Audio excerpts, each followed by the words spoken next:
next step is EEA level 1, which occurs at 2300. And if we get below 2300, we will call and we think we're going to stay there for more than 30 minutes. And we'll call an EEA1. And at that point, it opens up some additional resources that we can bring online. There's a ERS, Emergency Response Service, and there's CSC voltage reduction programs that go into place. And so we are not at the EEA1 level right now. We're above that. So we're between a watch and an EEA1 right now. There's two more levels of EEA.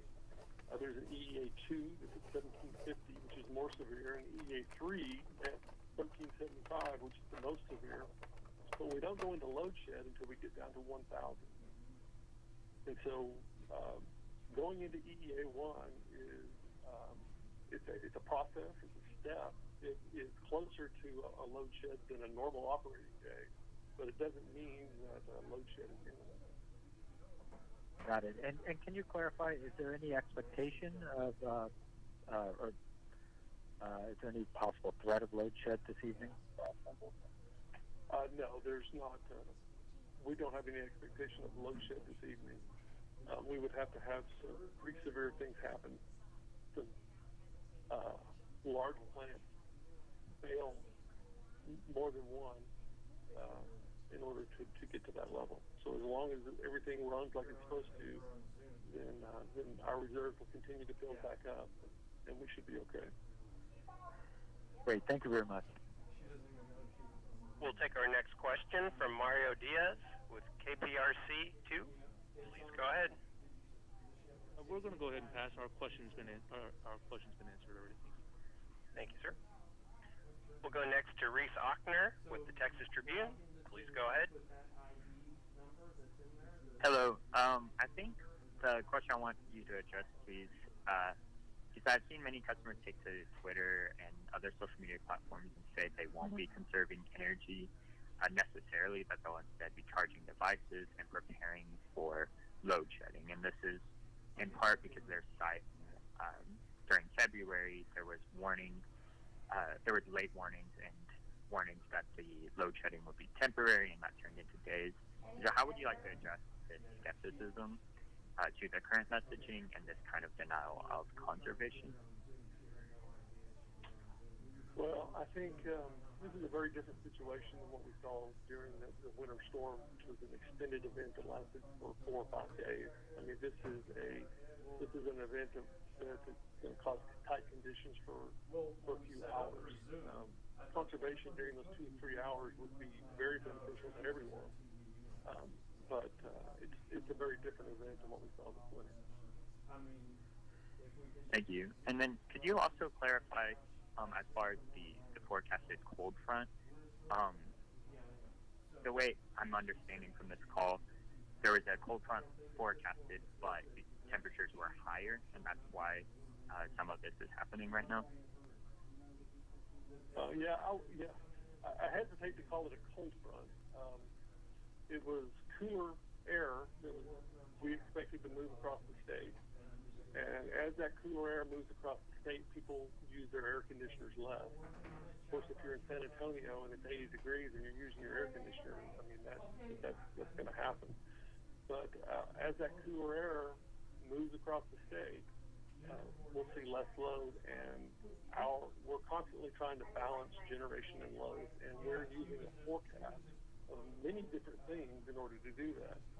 And so you would take a weather forecast that would incorporate where we think that cooler weather is and what time it gets there. We incorporate that into a load forecast.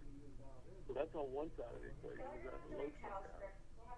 And then on the other side of the equation, you have a generation forecast. And that generation forecast consists of a lot of different things. It consists of generators that tell us they are operational, that they're capable of running. So that's one type of forecast, it's generation forecast. We have a wind forecast that's also related to weather, and that determines how much wind generation we'll have at different times. And so we have a forecast of wind generation that goes out for every 15 minutes for the next 7 days. Then we also have a forecast of solar. How much solar generation can we expect? And that's one of the things today that is lower than normal. We have a lot of solar generation on the system, and this cold weather did make it across a lot of that solar generation. And the cold weather colder weather brought with it some clouds. And that those clouds have diminished the amount of solar generation that's available. So that is one thing. We're seeing today probably almost 3,000 megawatts less solar generation than what we would normally see on a clear day. And so that 3,000 megawatts of generation is enough that we wouldn't be having this call today if it was there. And so balancing the generation forecast, the solar forecast, the wind forecast, the weather forecast, and the load forecast, balancing all those different forecasts and trying to come up with an idea of generation equaling load across the next 3 or 4 days is the task that we have each day.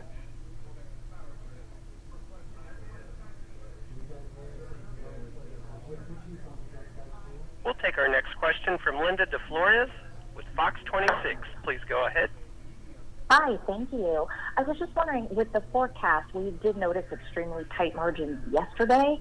And do you feel that maybe ERCOT is misforecasting either the generation or consumer behavior at this point? And also, you said that you were requesting or entering emergency activation, and you had also said this morning that you were committed to additional generation. I'm wondering where the generation or what the resources are, since we're losing solar and wind production right now, and it looks like half of the thermal generation is offline. So where are the resources coming from? Okay, so multiple questions there. Help me go back to your first question again. Let me hear that one. I was just wondering if ERCOT feels that maybe there's been a misstep in the forecasting of either generation or consumer behavior for the margins to be so tight. Okay. So let me address the consumer behavior part first. So our load forecast looks at what people did today in order to determine what happens tomorrow. And so if all of a sudden we have a change in consumer behavior, we'll be a little bit behind that, but our forecast will catch up with that pretty quick. And we'll learn that our forecasting will learn that on an 80-degree day, we should expect a certain load. And if it's 80 degrees today and we get a particular load, and then 80 degrees tomorrow, we should expect the same load. So there is some lag sometimes in keeping up with consumer behavior, but our forecast for load is pretty good at keeping up with that. Now, to answer your other question about the inaccuracies of our forecasting, what we have seen over the last, we've had some days like this in the last 2 weeks. They haven't been as severe as today, but there have been some days that were tighter than normal. And on some of those days, we over-forecasted the wind. We expected more wind to show up than did. On one of those days, we under-forecasted the wind. We under-forecasted solar. And so it's really been a mix. And what happens on days when it's extra tight like today is we will miss in the wrong direction on different forecasts. And so that's what's happened today is that our load forecast was low and our solar was low today. And so those forecasting errors can sometimes compound each other.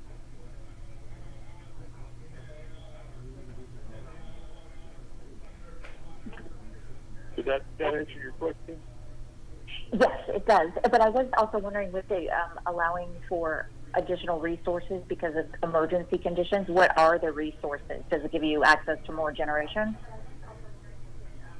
Well, there's one is the ERS program, and that is small generators that are mostly located on distribution systems that get paid to run during emergency conditions. So that's one.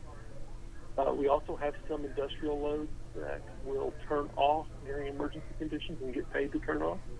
So that's another We also have some conservation programs that people enact, and we also have the PSCs actually have some voltage reduction programs that also buy us some megawatts. And so that's not exactly generation. And remember, we're trying to balance an equation. We're trying to balance that generation equals load equation. And so there are some things you can do to increase the generation side, and there's some other things you can do to reduce the load side.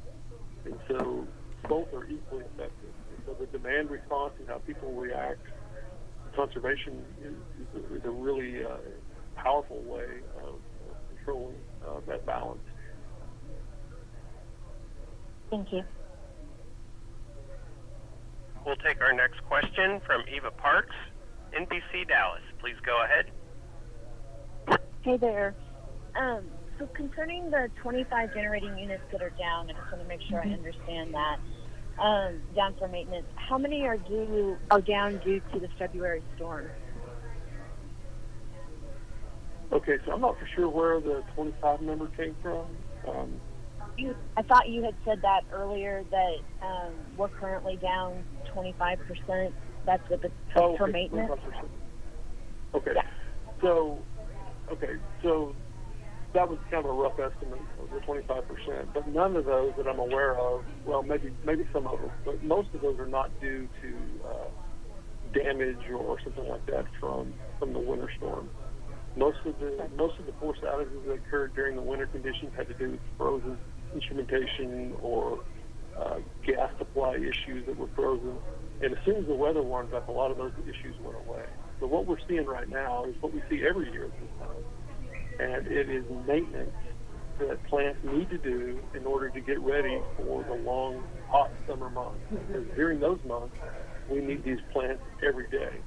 And there's no time for them to take a maintenance outage between June, July, August, September. Those months, they're needed almost every day. And so, for example, today the load is about 48,000 megawatts. We'll be in the 70,000 megawatts during peak during the summer. And so that generation that's being worked on right now to get ready will be available later in the summer when loads are higher. A follow-up question from the board meeting today. I believe it was you or somebody else had mentioned the fact that a lot of that maintenance does take place in these months, including February. And so did the February storm press pause, if you will, on some of the maintenance that should have been done during the week that we were out? Well, the February time frame is still what we call the winter months, that units are typically not taking a lot of outages in January and February. So the winter storm didn't really cause a delay in the amount of maintenance that's going on. This was, like I said, the maintenance outages that we have right now are pretty much expected for this time of year, and we need these units to be able to get that work done. And so it's really kind of a balancing act. How much maintenance can you allow to get ready for higher load months and still meet the loads on days like today?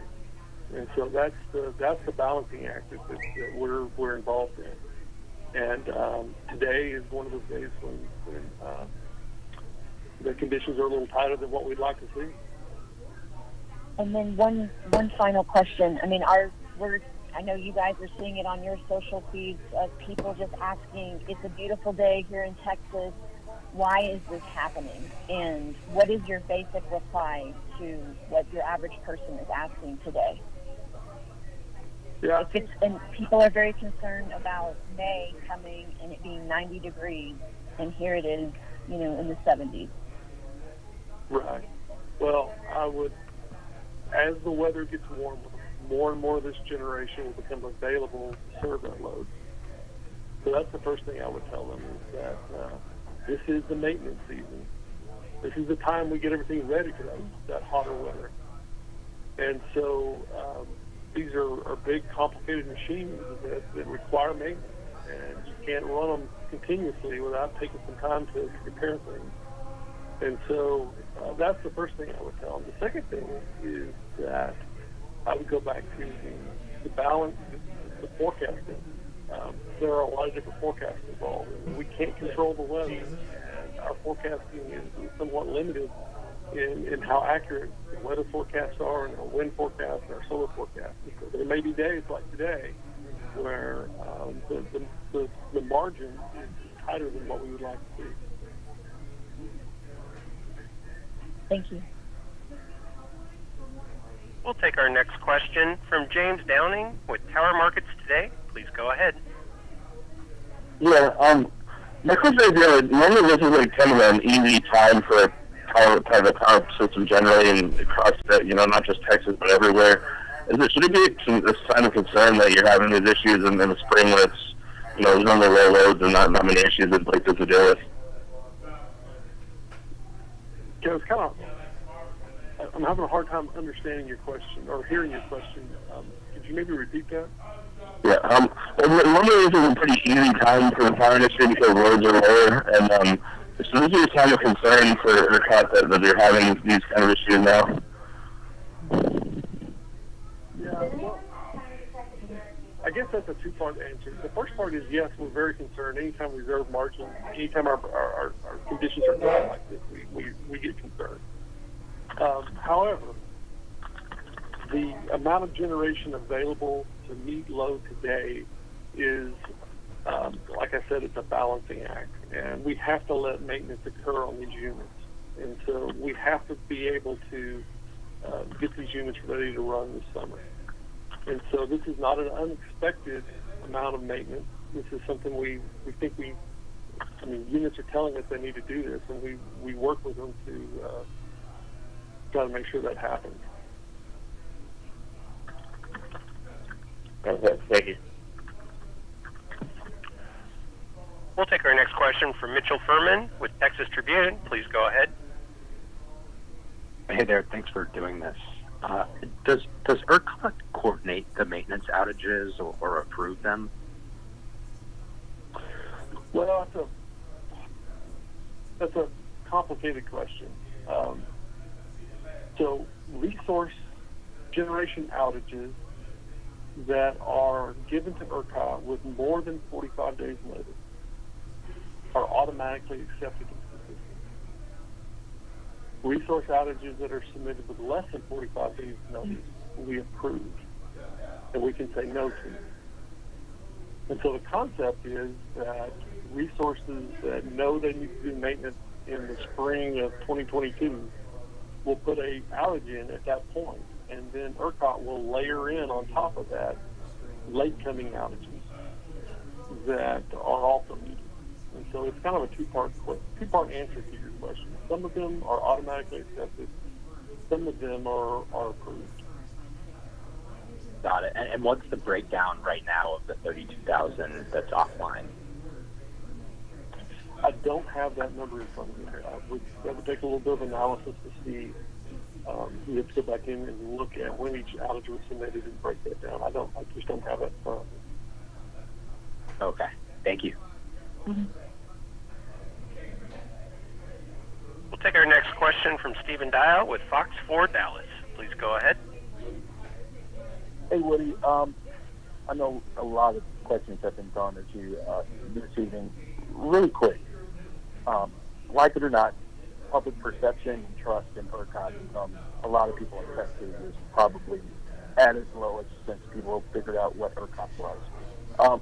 Can you kind of, again, explain what makes this different? Because when people saw the alert, of course, they're saying, oh, crap, my power's about to go off. Can you kind of explain, again, the part one of this is normal, part two of this is a forecast thing? So I think that some people, of course, definitely on social media are not understanding the difference. Sure. So I think the basis for a lot of the feelings about ERCOT right now go back to the winter event.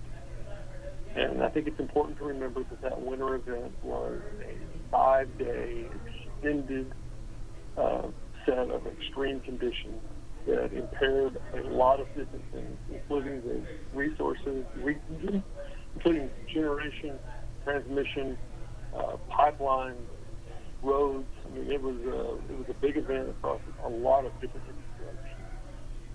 What we're looking at today is at most a 4-hour time period where generation and load, that equation is pretty tight. That balancing act is a little bit tighter than what we'd like to see. The reserves are less than what we would normally want to operate with. And so I think if my neighbor were to come to me and say, "What are you doing over there?" That would be the answer I would give him. I would tell him, this is not the winter event. This is not an extended winter storm that's going to last for 5 days. This is a shorter event. And just a follow-up. Okay, the natural follow-up from people after seeing the story tonight will be, okay, so, are we going to have another one of these, until April is over? Yeah, I guess a lot of people were introduced to the Texas power grid from the winter storm and not knowledgeable, from talking to your neighbor about energy. So, I mean, how much more will we see something like what's going on today in the next 3 or 4 weeks? I know you can't exactly say it, but hopefully you get what I'm saying. Right. So I would like to be able to tell you that we won't see any more of these in the next 3 or 4 weeks. But that's not, I mean, it's possible that we could see that combination of forecasts moving in different directions and the combination of higher temperatures than expected, lower wind than expected, cloud cover over solar generation, and potentially forced outages that we aren't anticipating. Those things could all move together, and we could have conditions similar to what we've seen this afternoon. We do our best to plan against that, to see that coming, to make sure as much generation as possible is online. But there's a lot of different variables moving a lot of different ways, and sometimes they move against us. So it is a possibility that we could have the same phone call again some afternoon in the next 3 or 4 weeks.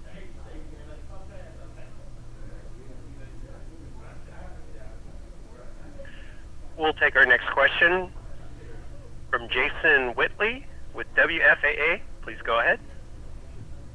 Hey, Woody and Leslie, thanks for having the call. Woody, question, I guess to put a finer point on what everyone else has asked here, the issue we're in this afternoon, vastly different from what we saw 60 days ago. This is because of a forecasting issue. It was tighter than you guys thought with supply and demand. Am I understanding that right? Yes, I think that's accurate. And then you've already answered how long it's going to last just a moment ago, but I may have missed this earlier. Leslie mentioned off the top when we go into, go through the different levels of EEAs and the conservation stage that there are resources that ERCOT can tap. Are we getting any power from Mexico, from the other co-ops, or anything like that right now? So, I mean, we are not an EEA. So those resources that we could tap, we have not done that because we haven't gone into EEA. And the way the system's moving right now, it doesn't look like we will go into EEA. We are receiving some power from Mexico right now. That's normally scheduled power that we've been receiving all day. So, I don't know, does that answer your question? Yeah, I just want to make sure. So the power from Mexico was online or coming in regardless of the forecast that they got tight today, right? That's right. And last thing, since you've been so brief in your responses, I appreciate that, sir. It's obviously a balancing act what you guys do down there with supply and demand. And I realize a quarter of all generation's offline right now for routine maintenance. But how do you guys avoid getting so tight in the future? I mean, I know there's not a bank of power just sitting out there in the Permian Basin that we just tap, but how do we avoid one of these again?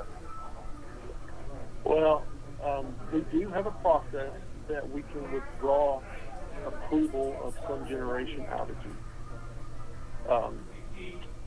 So we do have that process in place. We can use that.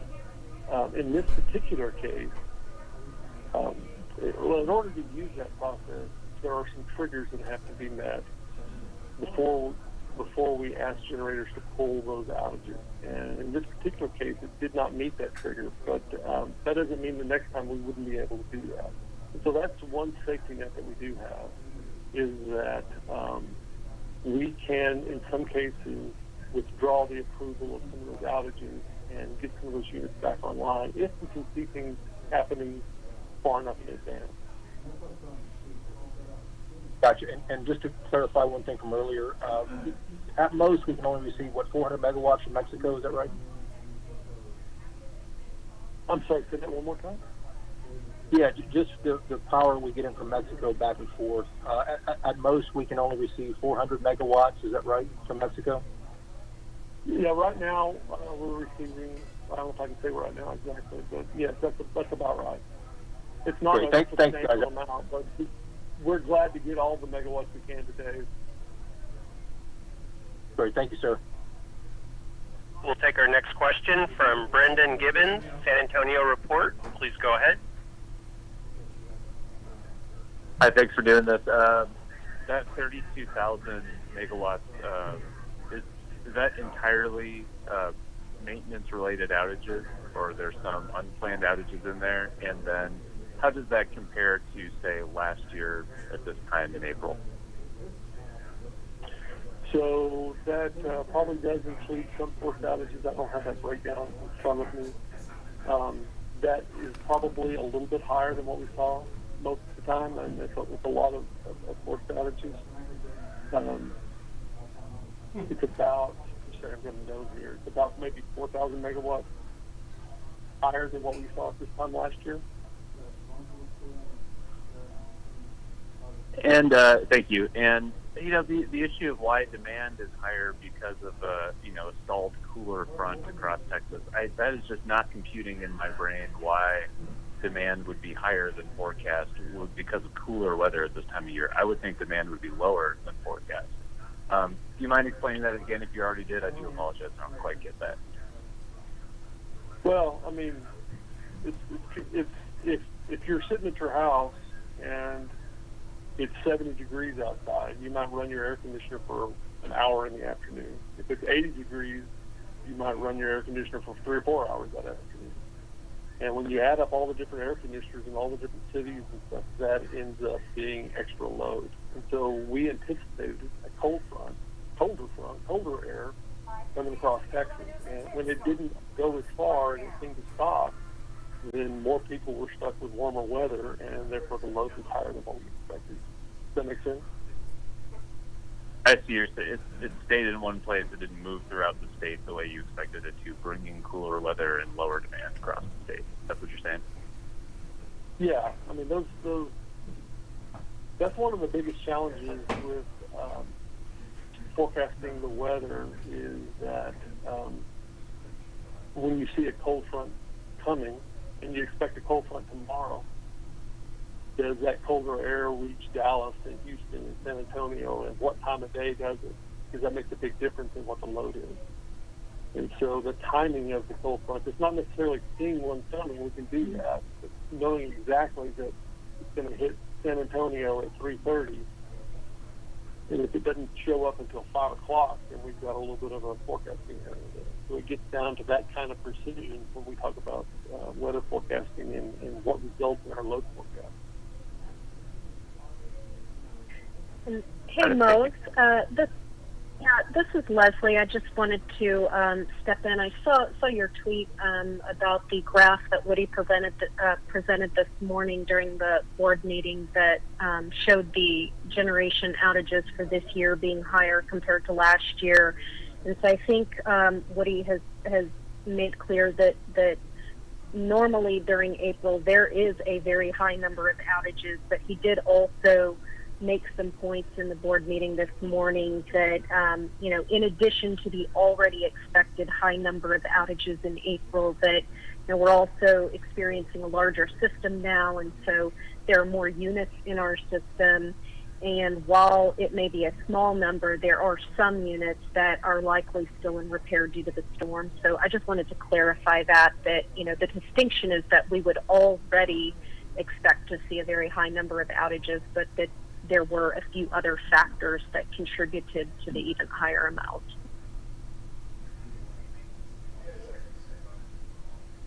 Yeah, let me add something to what Leslie just said. I presented a graph this morning talking about the number of outages that were on the system.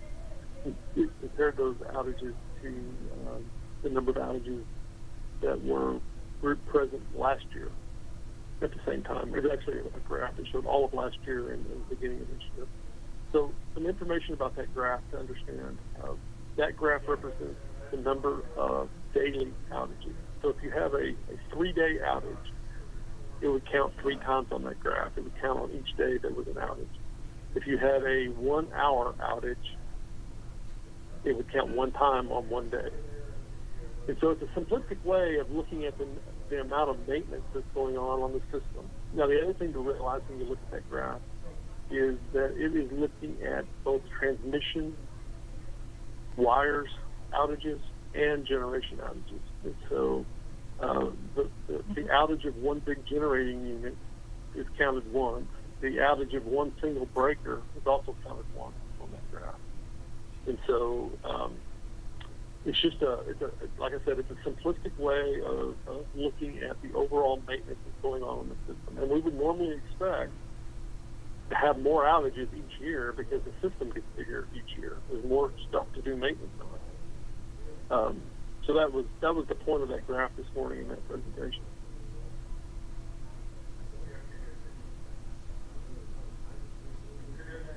We'll take our next question from Mose Bushelli with KUT 90.5. That was good timing since you were addressing the graph anyway. So I just want to give you an opportunity then to kind of clarify that. I was in touch with ERCOT earlier today and heard that yes, the winter storm was responsible for some of these outages, be they, I guess, transmission or generator. And again, that graph specifically, says the winter storm has caused some of these outages. But what you said initially seemed to directly contradict that. And now it seems to be a little more nuanced. Could you just very clearly explain that we it seems have less capacity available still because of the winter storm, or are you saying no, that is just not the case? Yeah, let me see if I can provide some clarity. I'm sorry about that. So here's what I've been trying to say. There's 2 different things. The first is that we normally don't have much maintenance outage occur in February on generation resources. So the fact that we had a winter storm in February didn't take away any maintenance time from resources. So they wouldn't have taken maintenance outages in February anyway. So that's the first half. So that's what I said this morning. Now the second half is that there are some residual things in the grid that require, from the winter storm, that do require some maintenance. And so there may have been some damaged structures or maybe some insulators that had ice on them that caused extra weight, or I don't know, different things that were operational but they need to be fixed. And so some of those things are being factored into the number of outages that we currently have on the system. So it really is a 2-part thing, and it does sound a little bit, you have to think about both sides of that, if that makes sense. I guess so, but the bottom line is that we're still feeling the after effects of the winter storm and blackout when we look at what capacity is available today. I mean, one way or another, we're still feeling that. I think that's probably an accurate statement, yes. Right. And I guess, the next question is, I know you've been kind of answering this question over and over since this started, but I think, everyone's just looking at this and they're thinking, how could this happen 2 months after, the worst blackout in the state's history? And I know you're talking about a cold front that's stalled out, but frankly, the weather has been relatively mild, and I think people just are really perplexed that this could happen so soon after that last crisis. Well, it is a matter of maintenance. It's a matter of getting maintenance done on stuff to get ready for higher load periods. That's the short answer. We have to have maintenance on plants in order to get ready for higher load periods. If we didn't do maintenance, we would have a lot more trouble in the summer than if we do maintenance. And so that's really the short answer, is you have to allow maintenance to occur in order to get ready for those higher load periods. Okay, I appreciate that. Thank you. Yeah, now having said that, I mean, we don't like having tight conditions like this. And if we had perfect foreknowledge of exactly what today was going to be, then we might have a different outcome. But that's where the forecasting part comes in.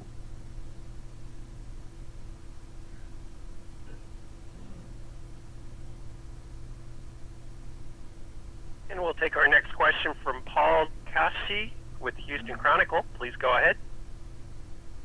Hi, thanks for taking my questions. Can you explain a little bit about what months are the maintenance months and how many megawatts of capacity is usually taken offline for this annual maintenance on average?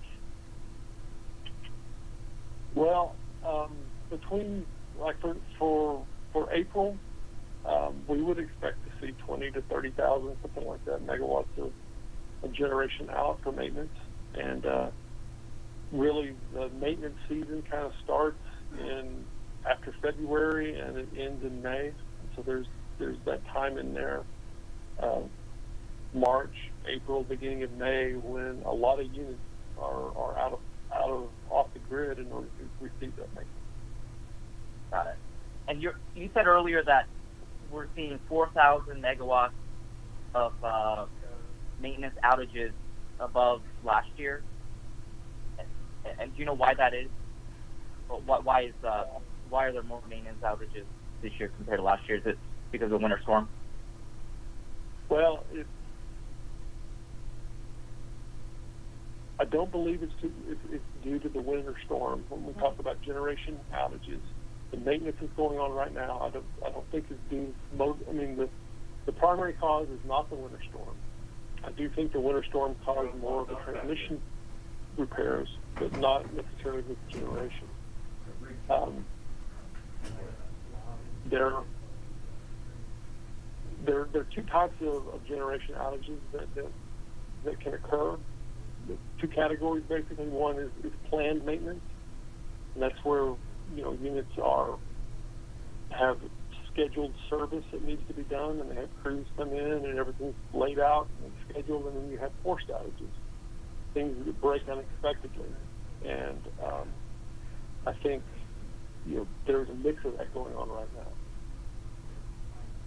What's that mix? And when you say, you're not seeing much of the outages right now from, after effects of the winter storm, repairs, and things like that, what percentage is that?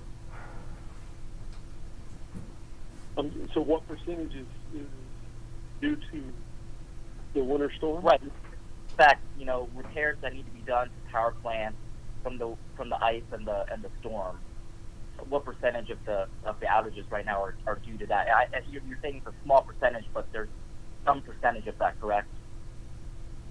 There would be some percentage, yes. I'd have to actually pull all those outages and look at all the causes to be able to calculate a percentage for you. In general, though, I'm telling you that in April of every year, we see a lot of outages for regular maintenance. And what we're seeing this year is not that unusual. And what does this entail?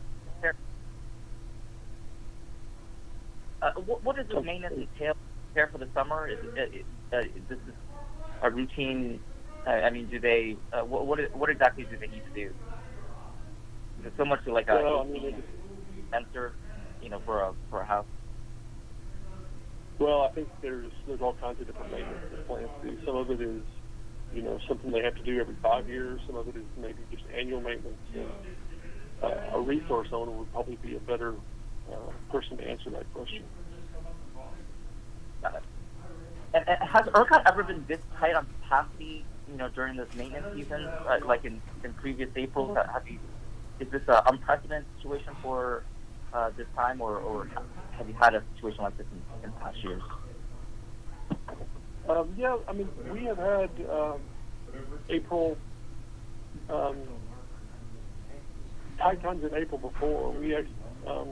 So this is, sometimes the fall and the spring are or sometimes you get these kind of situations where the balancing of generation and load is you don't have as much generation to balance because of maintenance. So this is not that uncommon.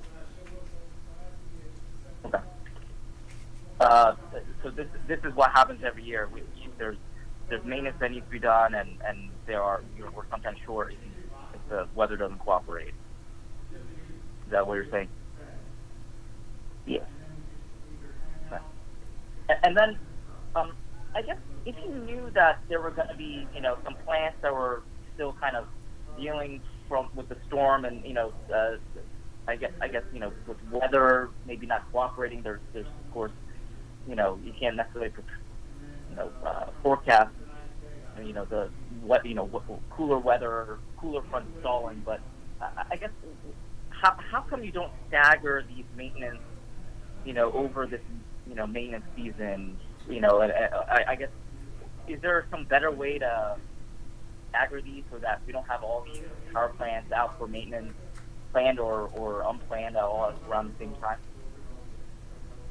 Well, that's a good question. I mean, ideally, if we had perfect knowledge of exactly what the weather conditions were going to be over the entire spring period, we could definitely layer those outages in and make everything work perfectly. Unfortunately, though, when generators need to take outages, they often need to schedule those outages 6 months in advance or 9 months in advance, and get crews, contractors, and get everything set up and ready to go.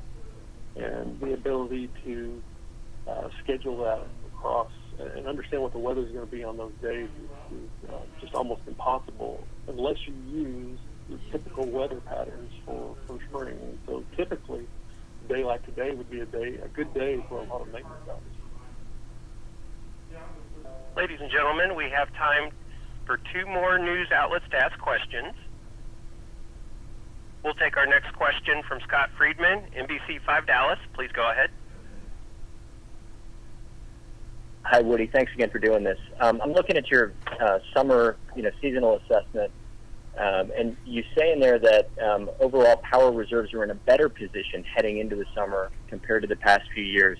And what I'm hearing today is maybe we're not in a better position, depending on sort of which way the cold front flows through or doesn't move through, how the forecast may vary, a bit here or there. Do we still have confidence in this? Can we still have confidence in this summer assessment that ERCOT's put out? Well, I think if you look at the amount of reserves we have on the system, it's higher now than what it was. And so I do think we're in a better position than we have been in the past. And I do think that those reports, if they're understood correctly, do create. I mean, you can rely on them. They should give some people some confidence.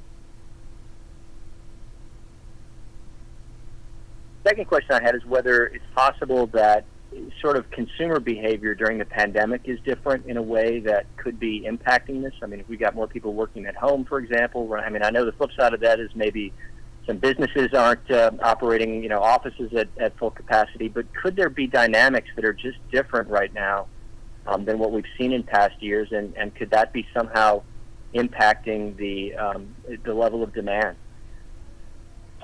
We looked at that a lot early during the pandemic at this time last year, and we did see some effect of people staying home and businesses maybe not being open as much as they were, and we did see load actually lower than what we would normally expect. However, as we progress through the pandemic, and we now have gotten to the point where we're not really seeing that load difference anymore. So I don't think that there is at least we're not seeing it, that much of a difference in maybe the number of people staying home to work versus going into work. We're not seeing that difference. It's showing up in the load forecast now. Great, thank you. We'll take our last question from Terry Wallace, the Associated Press. Please go ahead. Good afternoon.